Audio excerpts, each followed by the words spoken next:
Hi, my name is Michael James, and welcome to Foodie and Fit. Today for Touch Base Tuesday, what I want to do is just review. Unfortunately, it's a little delayed, but I want to review my results from Tuesday. So I'm down to, as of Tuesday morning, I'm down to 225.4 pounds.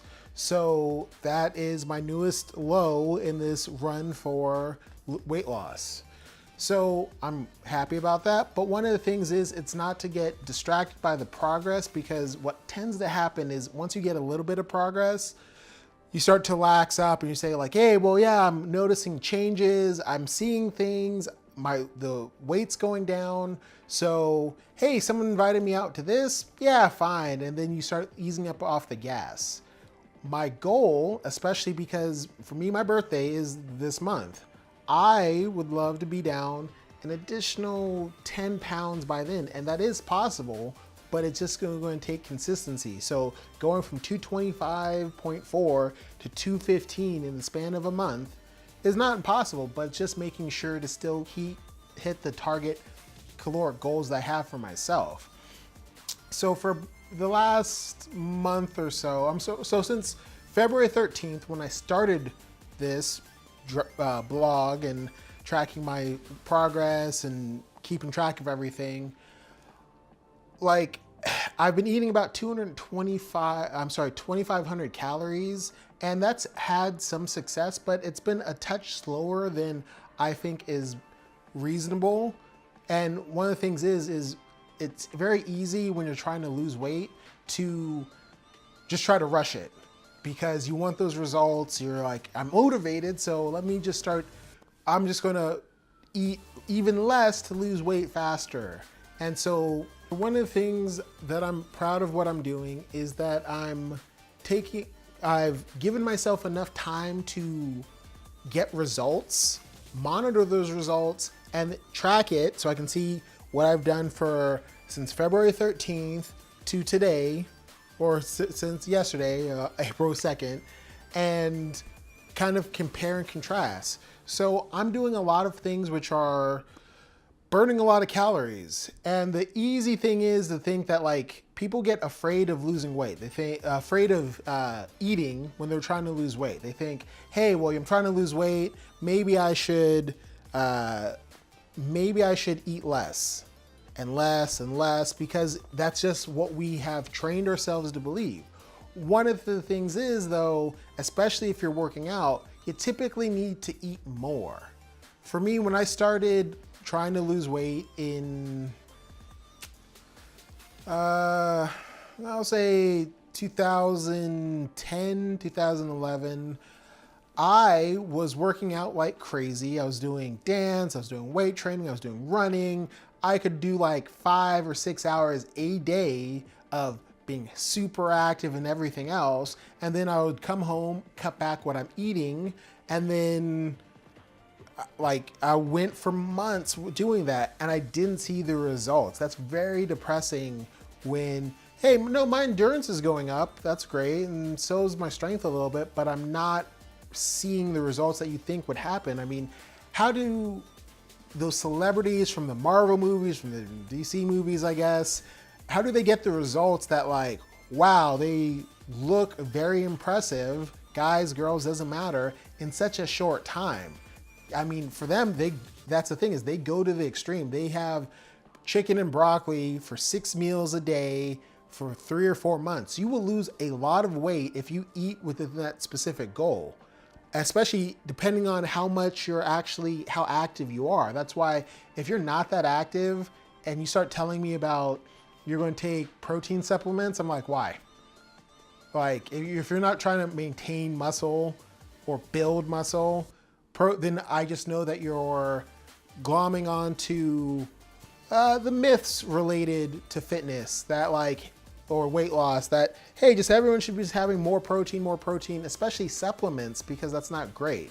So those celebrities are going to the extreme. That's not my goal, and that's not the goal for most people. So you can still have a little bit of leniency, but it's still, with these months, with a month and a half that's passed, I've had the time to see what's been working, and now I'm going to make modifications. And so that's the thing, is like you have to give yourself enough time to see the results and be consistent with it. Because if you're always cheating and then you say like, well, it's been a month and a half, it's been 3 months and I haven't seen the results, so now I'm going to go strict, like there's kind of no reason. You didn't give yourself enough time to get valid data from everything that you've been doing so that you can make an accurate comparison. If you've been drinking a lot, if you're eating too much, if you're doing these things on such a consistent basis, like that you're not actually tracking that, you don't know what your caloric levels are for 90% of your month, like you don't need to change your diet. You don't need to add protein supplements. You don't need to do all that. You just need to cut out all the crap.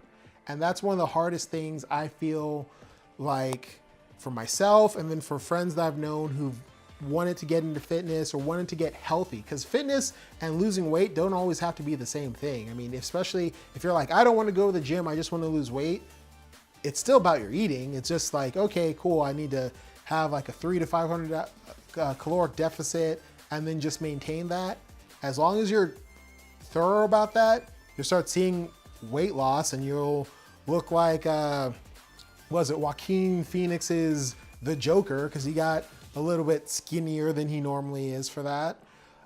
For me, I still want to maintain muscle. I still want to have an athletic look because I work out and because that's important to me. I mean, yes, there's some people who love the skinny. I've been next to certain actors who are like rail thin, and you see them, or like comedians too, you see them and they're like in TV land when everything's a little bit flat and two-dimensional. They look normal size, but then when you get closer to them, you're like, wow, you are a tiny person.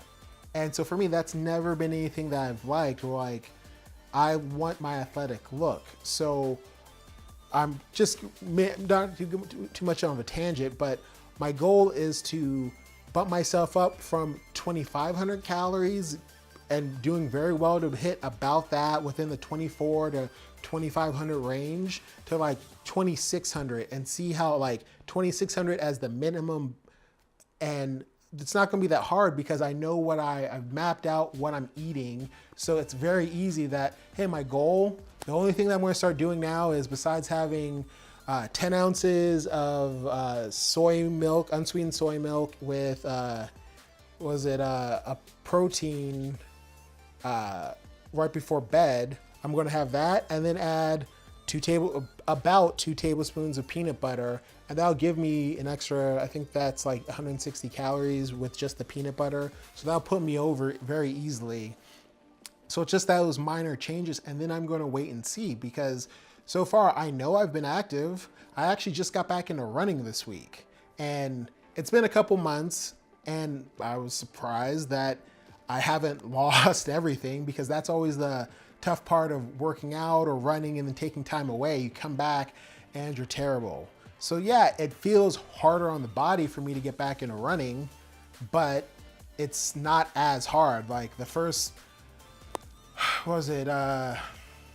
this week on Monday, I did a mile time for 7:30.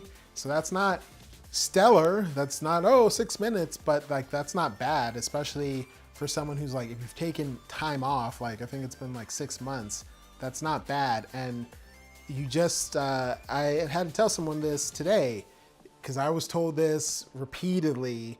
How do you eat an elephant? One bite at a time.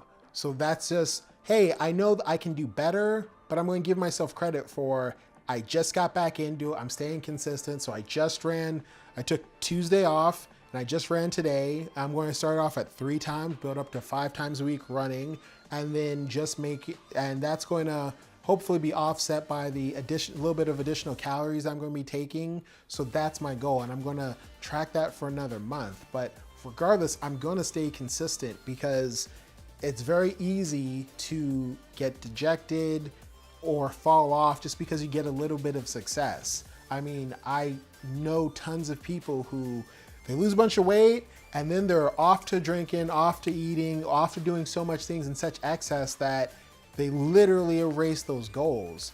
For me to still be able to like know that when I lost a bunch of weight, I kept it off for years, and I kept a six pack year round. I did all that stuff for at least 2 years.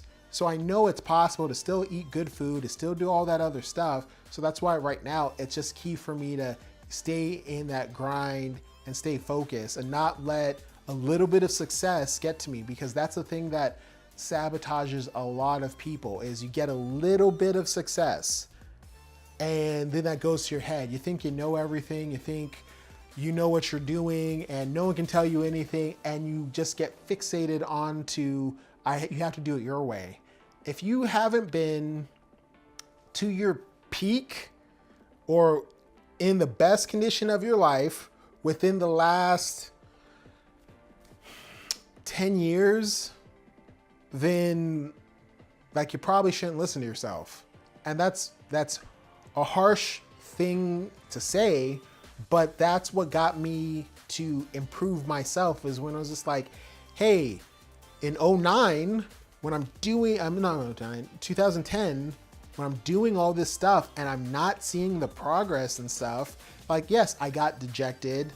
And then when I started trying to change things up and I finally started looking at doing all those things that I was not willing to do when it comes to eating, like as soon as you have that moment, like, hey, what I'm doing did not get me where I wanted to be, what else can I do? And that's hard for people to sit there and take a real look at themselves and like make that change, because when you get a little bit of success, it's easy to say like, well, I lost 10 pounds. I lost 20 pounds, especially if you have a lot more to go. Like, not for nothing, that's losing 20 pounds when you have a lot of pounds that you can lose. That's very easy. That's like, I cut out sodas and I cut out this and I walked a little bit more, and then that kind of took care of itself. Versus, especially for me, when I got to that point where I cut out listening to all the things that I would tell myself, I'm not doing that. I would tell myself no so much on, I'm not going to weigh my food, I'm not going to track my food, I'm not going to do this, I'm not going to do that, that it's no wonder why I was failing back in 2010, because I set up all these obstacles for myself. I was like, oh, okay, cool. That there was very little room for an escape route to the finish line of, boom, I got in shape. So in 2016, when I cut out all the no's, I took all those obstacles that I put there myself, and I just went for it, balls to the wall. Like, I got in shape. I got the six pack. I had those changes that were like the things that you wish you would have, like I got there. So that's why it's easy for me to stay motivated, because for me, I know that when I took out all of my personal preferences and I just did what, hey, that's what these people who are very successful at this are doing, I killed it. So that's why, especially when I've talked with friends about this, it's funny to hear that, you know, people's opinions on different things and stuff, and people will cling to different schools of thought, which again, at the end of the day, it's whatever works for you. But it's funny to see people go all in on it, that because you have a little bit of success, you got cocky that you're like, hey, I'm doing this. And for me, the only reason that I am so such a staunch supporter of calorie counting / weighing your food and tracking your macros and just doing that, like I hate when anytime someone brings up Weight Watchers, or anytime someone brings out some sort of diet or something else, because that doesn't enable you to have the long-term success that would be independent of that program. That's not what bodybuilders and professional athletes do to get in shape, or an actor would do to get in shape for a movie. Like, that's just the thing that someone came up with that's very easy, but it causes dependency on that program. And that's why I really just am not a fan of those things, because they do work, and you can see stories of people who are just like you, like having success. But the thing is, I don't want that. I don't want to be dependent on, man, I had to pay, I had to keep doing all these extra things, because again, it's more, here's the foundation of health, and then someone just built a bunch of stuff on top of it. And as long as you stick to that stuff, you're fine. But then as soon as you deviate, that's when that collapses, and you don't have that rock bottom foundation of knowledge and information to go off of, that's the problem. So for me, that's why I stay open to learning more, but then also I am so rigid when it comes to like, as soon as someone starts talking about a weird diet or whatever, I'm like, no, that's cool, I'm good. And they're like, no, but I've lost so much, or ketones this and and it's just like, okay, cool. But for me, I've gotten into the best shape of my life within not even the last 5 years. It was like 2 years ago, I can show a photo of me like 6-pack, very little fat with at that like 10 to 12% based off of my fitness. Based off my Fitbit scale, like I've gotten there and I know I can get back there and I know I can get better than there. And I didn't require doing any sort of crazy diet or anything else. So it's important to do what works for you, because at the end of the day, everyone is different. If you have mobility issues or any sort of health conditions, like those things factor into your ability to do things. Because for me, I can say, you know what? I take protein powder and that's fine. I believe in that as a supplement. But especially maybe if you have kidney issues, or maybe you're not working out at all, it's like build the habits that encourage long-term success. Don't become dependent on things just as filler, because yeah, can anyone take protein powder? Yeah. But if you're not eating right in the first place, like why take protein powder if I can't get you to eat chicken? Or if you're starting to give guff on like making your meal plan right, because it's those foundations that will set you up for success. You can't build a mansion. You can't get to that upper echelon if your foundation is garbage. And that's what a lot of these programs, they don't teach you the long-term success at the core thing. So if someone can't tell me, hey, when they're not having success with their calories, with their progress, with anything else, if I'm going to ask you the same questions that a lot of trainers will ask you, a lot of anything will ask you, like, first, what's your caloric intake? Like just a day. You should know that, especially if you're trying to lose weight. What's your maintenance level? And I just had someone tell me, okay, well, my maintenance is 1800 and I eat 1200 and I do personal training, I lift, I run, they do all these things and they're 5'1". I was like, and you're eating 1200 calories? Like professionals, doctor, like people say between a caloric deficit of 300 to 500 calories, like from maintenance. So if you're supposed to be at 1800, anywhere between 1500 to 1300, like that's where you should be eating. So once you start going lower, I mean, I've seen professional bodybuilders who they will say that's when they force themselves to go lower because it's closer to showtime and they have no other option. And that's a technique. But if you're plus 20, like your body fat percentage is over 20%, you don't need to do such extreme things. And it's actually harmful. Your body's going to fight you. You don't like, it was nice when I first started getting into shape back in 2016 where, wow, I still started having burgers and beers and stuff and I'm still losing weight because it is possible. If you're great on your meal plan, 90% of the time, the 10% is not going to matter as much. As long as you don't go overboard, like it's going to be fine. And I still lost weight and I have photos of me like at Yelp events or trying new restaurants and everything else. That's the foundation of Foodie and Fit, is because I know that for an average person to get that beach body, you can still have a burger, you can still have good food, have beer, have a life, but you just need to be able to trim away the excess of, you know what, I'm not going to go crazy most of the time, and I'm going to set up the little paths to success. So I guess I just want to make sure that anyone who is looking at my progress doesn't get blindsided by, well, if I just cut more calories or if I just do these things, like you're just going to shoot yourself in the foot. like when I can look at my food, my weight averages, it's going down. So while I will see, and I'm just pulling this up, well, I can see that, hey, my weight will fluctuate. And so yesterday it was down to 224. On Monday, it was up to 229.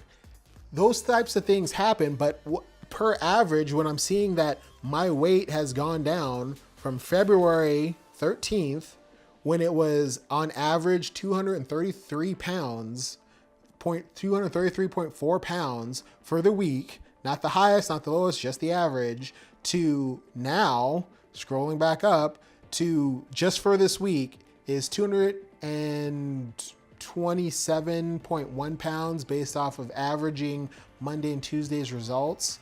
Like that's fine. Like that's the goal is, hey, I don't need to knock it out of the park every time I step on the scale, because then if you try to do that, you're just going to get dejected when your body doesn't respond consistently to that. As long as it's going down, so what if it spikes up on a Friday or a Saturday, especially if you know like, hey, I planned my cheat meal around that one day. That's fine. As long as it stays consistently going down, like, yeah, it may feel like a grind, but anything worth having is a grind. Like if this was easy, if the foodie part was as easy as the fitness part, if those two things were very easily were equal in difficulty, everyone would be walking around here looking like a Greek god. And I know, like, for anyone who like love your body, be comfortable in your own skin. But literally, if you had the option to, at a flick of a switch with no negative impact on your body, be at whatever body fat percentage you want and whatever look you want, almost everybody would take that option. Like, I'm sorry, like, for health reasons, for aesthetic reasons, for whatever, like you would take that. So if you know at the flick of a switch you would do that, it's just being willing to put in the hard work and keep the averages going down to, hey, I'm not where I want to be, but I'm not where I was. And as long as I keep progressing, I will go, that graph will keep going up and down and work its way back to where it was. So yeah. I know it can be discouraging, but please, that's why I try to get people talking in the comments about this, because if you share like your ups and your trials and tribulations, it's easier to realize like you're not alone in this, because trust me, you feel alone. As soon as that scale goes up, as soon as you hop on a scale for the first time in a while and it says a number that you were like, it shouldn't say that, or like, oh my God, like, trust me, those trials and tribulations, if you internalize them, those can be to your detriment.